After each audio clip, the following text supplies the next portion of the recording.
Lights off, lights on. Hello everybody, my name is Ezra Garza and welcome back. So, one thing you may notice, it is darker in here. Why? Well, it is nighttime actually. It is 10:02 p.m. Lovely time to be awake, isn't it? But I had a lot of homework to do today, so that's why I couldn't really do it earlier, and so now we're relying on this little buddy up here. Anyway, how are y'all doing today? How's y'all's week? Anything exciting happening? Tell me, I want to know everything. But anyway, I guess we should start the video actually, right? So everyone knows technology nowadays, it keeps growing faster and faster, and as we're learning more about it, we're also teaching more about it in schools, right? Now some of you are probably from generations where you're growing with technology. And what I mean by that is as you are progressing through your school years, you're also being exposed to more technology as it's fluctuating through your schools, right? So with my past, we had little projectors, you know, where you had like a little screen thing, you put it on there, and then bam. And then actually during the same year, we ended up getting smart boards in our classroom. This was like around whenever I was in 5th grade elementary, I believe, but then you still have projectors still being used because, you know, teachers would have all their work on there, and so they still needed to use it. But by the time I got into high school, everything was mostly smartboard. We got Google. We even had like Chrome tablets from Google too. So we just had like a bunch of technology that wasn't really existing whenever like some generations were there in the past, right? Now, as I was growing up, you guys know Word and stuff like that, right? Word, Excel, PowerPoint, stuff like that. How many of you during your elementary years actually knew how to use Word?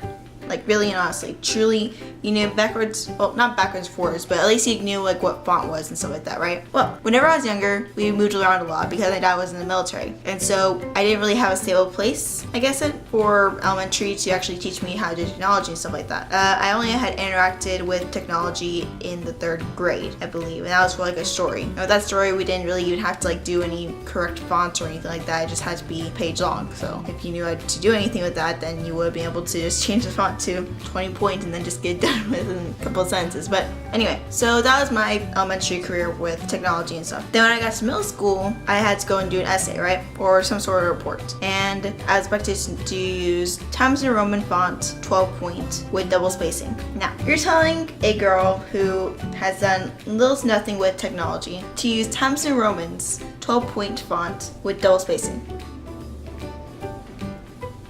So, as I had no idea what the heck that meant in any way, shape, or form, since like those words even like were news to me, I was just kind of staring at the screen for a while, like I don't understand what's being expected of me, right?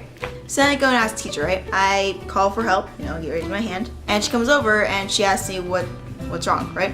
Everyone's already been starting, they already have like a few sentences into their work and everything, right? And I still have a blank screen, right? Like I have a blank page with just normal, you know, Arial font there with, I think 11 point is the usual place to be for that. And ask her, how do I change the font?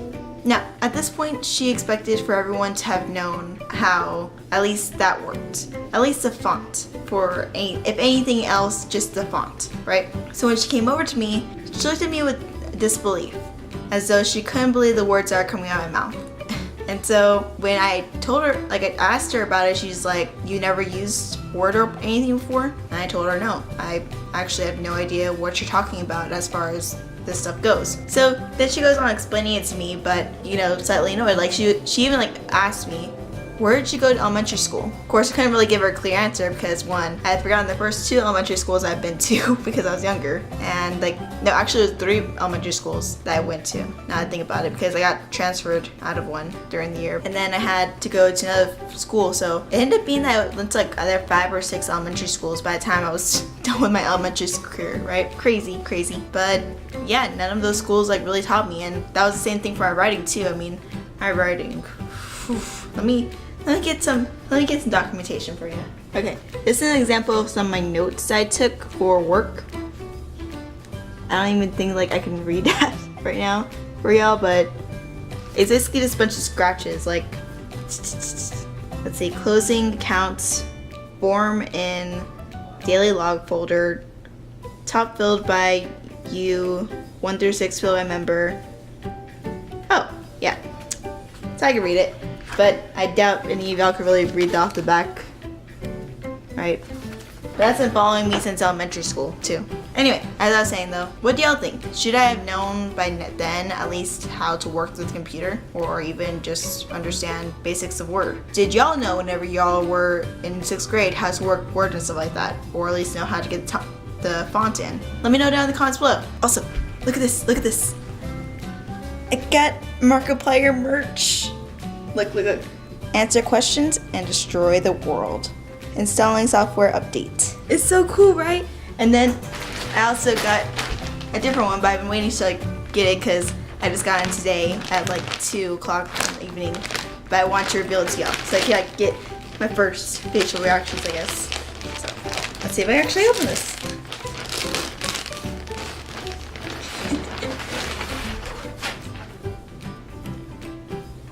Yes! Look at this. Look at this. It has like a little Markiplier tag on there, and then it has the name Markiplier. Let's try you on. I got a size medium. Mostly, I know I'm not a medium myself, but I like the idea of being able to just like curl up in something. Whee! It's like all big compared to the rest of my body, but this is really cool. This is really cool. I haven't ever gotten Markiplier merch before, so this is like a big treat to myself. This is probably the only Christmas present I'm gonna get this year, but you know, that's cool with me. But this came from like his charity live stream that he did recently, so yeah, that and the other shirt too. But also, along with this Markiplier related stuff, we're gonna be having something revealed next week. What is that? What could it possibly else be Markiplier related? Who knows? But y'all see, and I'm pretty sure y'all enjoy it along with everyone else. It's gonna be fun. So anyway, that is all, and I will see you all later. Love y'all. Wait, before you go. Yes, don't leave yet. Don't leave. Sorry, don't. So last time on the video I said check the description. I'm not sure how many of you did, but because I put this poll on many different sites of mine, but I asked y'all, what did y'all want me to do this for Halloween? So I sent out this little poll over here. You can see. It says play a horror game, carve pumpkin, create spooky story, read spooky stories, or other. And a lot of people wanted me to play the horror game, even though I put a little crying face right there. Y'all want me to play a horror game. So, oh, my screen is red. Anyway, but with that being said, I think I'm gonna be playing a horror game. But now the question is, which horror game did I play? So I'm gonna be sending a poll out for that, and I'm gonna have y'all tell me what kind of games you want to play. I'm probably gonna be playing basics like Slender Man definitely, and some other scary games I don't even know. But I don't really play horror games. But whatever game y'all want me to play, like if anything, make sure it's Mac related. Like if I don't put your suggestion on there, you want to add it to on yourself, make sure it's for Mac because it's what I'm going to be playing it on. My computer, sadly, it's not that great with recording the screen. So anyway, that is all. I will see you all later. Bye!